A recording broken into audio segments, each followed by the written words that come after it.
নমস্কাৰ সকলোকে স্বাগতম জনাইছো মোৰ ইউটিউব চেনেললৈকে। আজি এইটো ভিডিঅ'ৰ জৰিয়তে কেইবাটাও গুৰুত্বপূৰ্ণ কথা আলোচনা কৰিব বিচাৰিছোঁ। যিসকল প্ৰাৰ্থীয়ে ৫,৫৫০ পদত আবেদন কৰিছিল, লগতে ৪,৫৫০ পদত আবেদন কৰিছিল, সেইসকল প্ৰাৰ্থীৰ কাৰণে ভিডিঅ'টো যথেষ্ট গুৰুত্বপূৰ্ণ হয় আৰু লগতে NISৰ প্ৰাৰ্থীসকলৰ কাৰণে ভিডিঅ'টো গুৰুত্বপূৰ্ণ হয়। গতিকে আজি এইটো ভিডিঅ'ৰ জৰিয়তে কেইবাটাও গুৰুত্বপূৰ্ণ বিষয় আলোচনা কৰিম।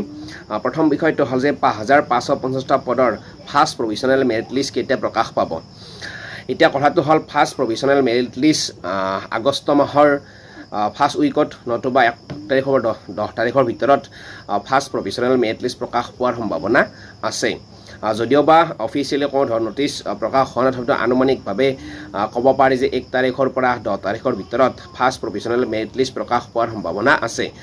কিয়নো ৩০ তাৰিখে NISৰ এটা ডকুমেণ্ট সম্পৰ্কীয় গুৱাহাটী হাইকোৰ্টত গুৰুত্বপূৰ্ণ হিয়াৰিং আছে আৰু সেই হিয়াৰিংটোৰ পিছতে ফাৰ্ষ্ট প্ৰভিজনেল মেৰিট লিষ্ট প্ৰকাশ পোৱাৰ সম্ভাৱনা আছে। অৰ্থাৎ ক'বলৈ গ'লে ১ তাৰিখৰ পৰা ১০ তাৰিখৰ ভিতৰত ৫,৫৫০টা পদৰ ফাৰ্ষ্ট প্ৰভিজনেল মেৰিট লিষ্ট প্ৰকাশ পোৱাৰ সম্ভাৱনা আছে। যিসকল প্ৰাৰ্থীয়ে ৫,৫৫০ পদত আবেদন কৰিছিল, সেইসকল প্ৰাৰ্থীৰ কাৰণে ভিডিঅ'টো যথেষ্ট গুৰুত্বপূৰ্ণ হয়।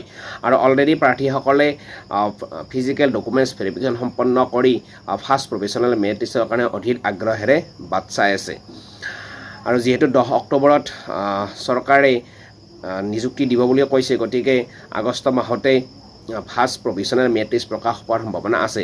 আৰু লগতে NISৰ যিটো ডকুমেণ্ট সম্পৰ্কীয় কেছ গুৱাহাটী হাইকোৰ্টত এটা হিয়াৰিং আছে ৩০ তাৰিখে। তাৰপিছত ফাৰ্ষ্ট প্ৰভিজনেল মেৰিট লিষ্ট প্ৰকাশ পাব আৰু ৩০ তাৰিখৰ কাৰণে NISৰ প্ৰাৰ্থীসকলৰ কাৰণে যিটো হিয়াৰিং হ'ব, সেই হিয়াৰিংটো যথেষ্ট গুৰুত্বপূৰ্ণ হয়।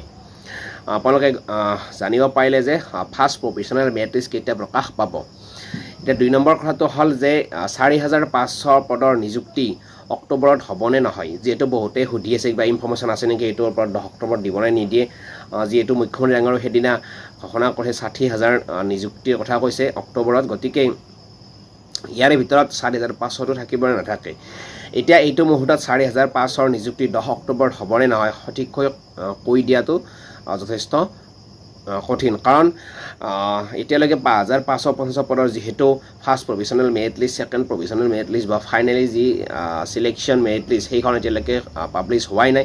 অৰ্থাৎ ক'বলৈ গ'লে ৫,৫৫০ পদৰ কাম যিহেতু শেষ হোৱা নাই, হয়তো আগষ্ট মাহত শেষ কৰিব পাৰে নে নোৱাৰে সেইটো লক্ষণীয় হ'ব। আৰু আগষ্ট মাহত যদিহে শেষ কৰিব নোৱাৰে, ছেপ্টেম্বৰৰ মাজত হয়তো ৫,৫৫০টা পদৰ কামখিনি সম্পন্ন হ'ব পাৰে। তাৰপিছত ছেপ্টেম্বৰৰ পিছত ৪,৫০০ৰ কামখিনি কৰে নে নকৰে সেইটো শিক্ষা বিভাগৰ ওপৰত নিৰ্ভৰ কৰিব। আৰু বহুত স্পীডি কৰিব লাগিব কামবিলাক, যিহেতু মাজত আমাৰ 2টা মাহ আছে, আগষ্ট আৰু ছেপ্টেম্বৰ। এই 2টা মাহৰ ভিতৰত যিহেতু ৫,৫০০ৰ কামখিনি সম্পন্ন কৰিব লাগিব, ৪,৫০০ৰ কামখিনি সম্পন্ন কৰিব লাগিব। আৰু সেইকাৰণে এটা কথা চাবলৈ গ'লে কিন্তু ৪,৫০০ৰ ১০ অক্টোবৰত নিযুক্তি দিয়াৰ সম্ভাৱনা কম বুলিয়ে ক'ব লাগিব। তথাপিতো গোটেই নাই বুলিয়ে ক'ব নোৱাৰি। গতিকে যিসকল প্ৰাৰ্থীয়ে ৪,৫০০ত আবেদন কৰিছিল, সেইসকল প্ৰাৰ্থীক জনাব বিচাৰিছোঁ, যিহেতু এতিয়ালৈকে ৫,৫০০ৰে কামখিনি সমাপ্ত হোৱা নাই, হয়তো আগষ্ট মাহত শেষ কৰিব পাৰে নে নোৱাৰে। কাৰণ ৫,৫৫০ পদৰ কাৰণে হয়তো প্ৰভিজনেল মেৰিট লিষ্ট 2খন ওলাব পাৰে, তাৰপিছত ফাইনেলি চিলেকশ্যন যিটো মেৰিট লিষ্ট ওলাব, তাৰপিছত সেইখিনি কাম সম্পন্ন হোৱাৰ পিছতহে ৪,৫০০ৰ কামখিনি আৰম্ভ কৰিব। আৰু কৰিলেও ছেপ্টেম্বৰত শেষ কৰিব পাৰে নে নোৱাৰে। আৰু কৰিলেও কিন্তু বহুত স্পীডি কৰিব লাগিব, ডকুমেণ্টছ ভেৰিফিকেশ্যন থাকিব তাত। গতিকে সেইটো কিন্তু আশা কম আছে। তথাপিতো শিক্ষা বিভাগে যদিহে চেষ্টা কৰে আগষ্ট মাহতেই যদি ৫,৫০০ৰ কামখিনি সম্পন্ন কৰে, তেতিয়াহ'লে কিন্তু ছেপ্টেম্বৰৰ ভিতৰত ৪,৫০০ৰ কামখিনি কৰোঁতে বেছি টাইম নালাগিব। সেইখিনি বহুত বেছি টাইম নালাগে যদিহে স্পীডি কৰে। গতিকে সেইফালৰ পৰা চাবলৈ গ'লেও কিন্তু ৪,৫০০ ১০ অক্টোবৰত নিযুক্তি দিব পাৰি বুলিও আশা কৰিব পাৰি। কিন্তু 2টা মাহৰ ভিতৰত ৫,৫০০ৰ কামখিনি সম্পন্ন কৰিব লাগিব, ৪,৫০০ৰ কামখিনি সম্পন্ন কৰিব লাগিব। গতিকে সেইটোক যদিহে কৰিবলৈ যায় শিক্ষা বিভাগে, তেতিয়াহ'লে কিন্তু বহুত বেছি স্পীডি কামবিলাক কৰিব লাগিব। গতিকে ১০ অক্টোবৰত নিযুক্তি হয়নে নহয়, আৰু যদিহে ৪,৫০০ৰ নিযুক্তি ১০ অক্টোবৰত নহয়, তেতিয়াহ'লে কিন্তু ডিচেম্বৰৰ শেষত বা জানুৱাৰীৰ ফাৰ্ষ্ট উইকমানতে ৪,৫০০ৰ নিযুক্তি হোৱাৰ সম্ভাৱনা হ'ব।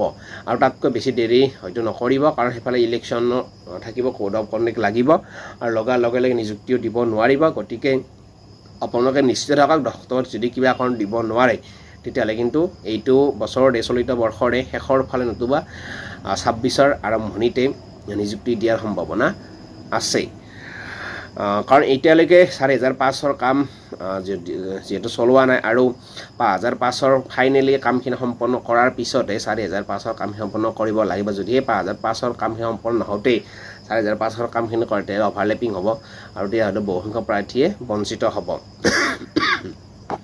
গতিকে সেইটো ফালৰ পৰা চাবলৈ গ'লে আগষ্ট আৰু ছেপ্টেম্বৰ এই দুটা মাহ কিন্তু যথেষ্ট গুৰুত্বপূৰ্ণ পাছ কৰা প্ৰাৰ্থীসকলৰ কাৰণে যিসকলে আবেদন কৰিছে 5500 আৰু 4500 গতিকে লক্ষণীয় হ'ব শিক্ষা বিভাগে কেনেদৰে কামখিনি সম্পন্ন কৰে আৰু আপোনালোক আমি জনাই থাকিম এইবাৰ আহিলে NISৰ যিটো হিয়াৰিং হ'ব 30 তাৰিখে সেইটো NISৰ প্ৰাৰ্থীসকলৰ কাৰণে ডকুমেণ্ট সম্পৰ্কীয় যিটো কেছ কৰিছিল সেইটোৰ শেষৰটো হিয়াৰিং হ'ব বুলি আমি আশা কৰিছোঁ আৰু সেইটো যথেষ্ট গুৰুত্বপূৰ্ণ হিয়াৰিং হ'ব